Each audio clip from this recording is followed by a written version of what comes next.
கண்ணு மொழி காக்காமுள்ள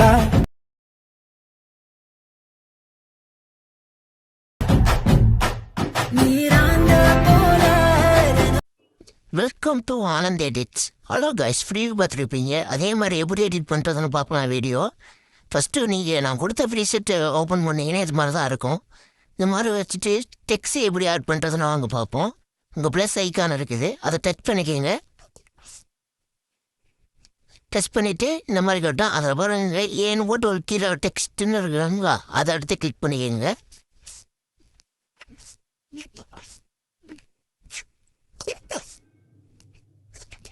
நெக்ஸ்ட் அதை கிளிக் பண்ணிக்கிட்டு உங்களுக்கு இப்போ சாங்கோட லிரிக்ஸை வந்துட்டு காப்பி பண்ணி இதை பேஸ்ட் பண்ணிக்கோங்க. இல்லை நீங்கள் ஓனாக டைப் பண்ணுறதுனாலும் டைப் பண்ணிக்கோங்க.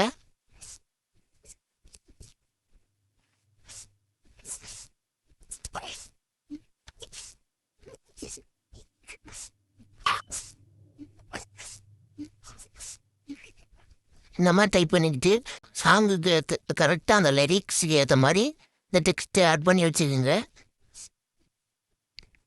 அப்புறம் அதான் ஒவ்வொன்றா வரதுக்கு நல்லாயிருக்கும். கரெக்டாக அந்த சாங்கு பாடும்போது லிரிக்ஸ் வரவும் கரெக்டாக இருக்கும்.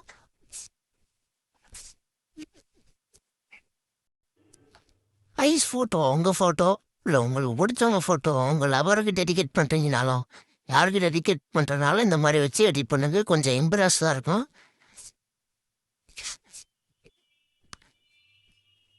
டைப் பண்ணிக்கிங்க. அதான் நான் வந்து மார்க் பண்ணி காட்டியிருக்கேன். உங்களுக்கு டைப் பண்ணுறதான் டைப் பண்ணிக்கலாம். இல்லை நீங்கள் வந்துட்டு கூகுளில் போயிட்டு அந்த சாங்கோட நேமை போட்டு அதை லிரிக்ஸ்ன்னு போடுங்க. அதை லிரிக்ஸ் எடுத்துகிட்டு வந்துடும். அதை எடுத்து காப்பி பண்ணி பேஸ்ட் பண்ணிக்கோங்க. அதே மாதிரி கரெக்டாக லிரிக்ஸ் ஆட் பண்ணிவிட்டு அதுக்கு 1 by 1 கரெக்டாக வச்சுருந்தேன். ஆட் பண்ணிடுறேன்னா கசமுசன்னு வச்சிங்கன்னா அது வீடியோ பார்க்குறதுக்கு நல்லா இருக்காது. இப்போ உங்களுக்கு லெஃப்ட்டில் வேணுமோ லெஃப்ட்டில் வச்சுக்கோங்க, ரைட்டில் வேணுமோ ரைட்டில் வச்சுக்கோங்க. அடுத்து டெக்ஸ்ட்டுக்கு வந்துட்டு எஃபெக்ட் எப்படி ஆட் பண்ணுறதுன்னு வாங்க பார்ப்போம். ஸோ ப்ளே பண்ணுறேன். அந்த மாதிரி ஒரு எஃபெக்ட் எப்படி வைக்கணும் அப்படின்னா text transform first add effect இருக்கும். ஆட் எஃபெக்டில் போயிட்டு அதை டச் பண்ணிக்கிங்க.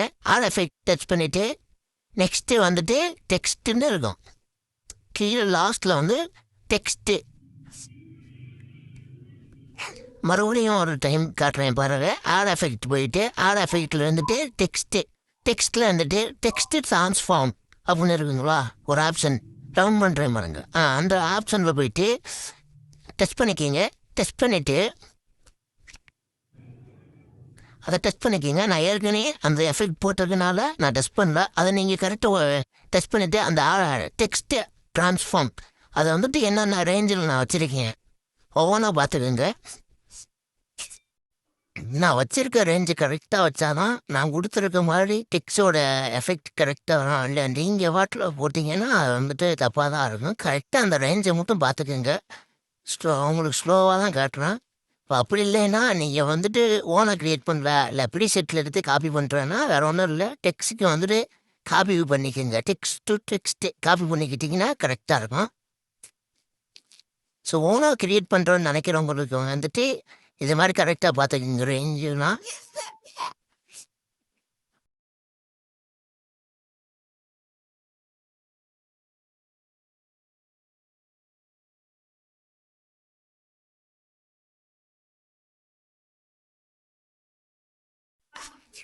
நெக்ஸ்ட்டு அது வந்து லேயரில் தான் இருக்கணும். லேயரில் வச்சுக்கோங்க. லெட்டரில் கீழே இருக்கிறது வந்து அது லேயரில் தான் இருக்கணும். லேயரில் வச்சுட்டு பார்த்துக்குங்க ரேஞ்சு எப்படி இருக்குது எந்த மாதிரின்னு. ஸோ மேக்ஸிமம் இது கரெக்டாக வச்சிங்கனாலே டெக்ஸ்டோட எஃபெக்ட் கரெக்டாக வந்துடும்.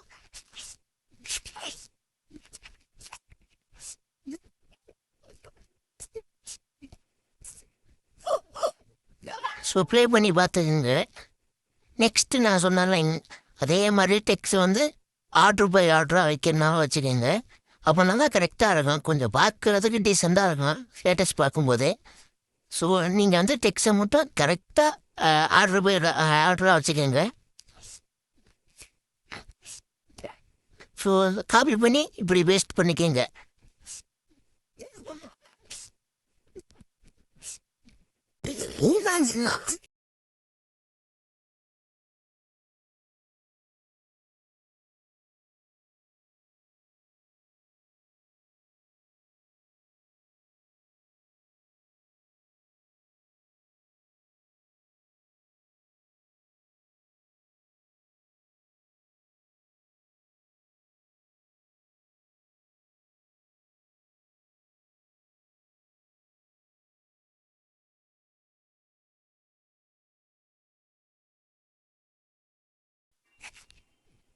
ஓகே கைஸ், அவ்வளோதான். ஆல்மோஸ்ட் ஃபினிஷ்ட் ஆயிடுச்சு. அவ்வளோ கரெக்டாக லைன் பை லைனாக வச்சிங்கன்னா பாருங்க ப்ளே பண்ணி காட்டினது எப்படி வருதுன்னு. ஸோ இதே மாதிரி வச்சு எடிட் பண்ணிக்கோங்க. Thank you guys, watch for all. Thank you. மறக்காமல் சப்போர்ட் அண்ட் சப்ஸ்கிரைப் பண்ணிக்கோங்க.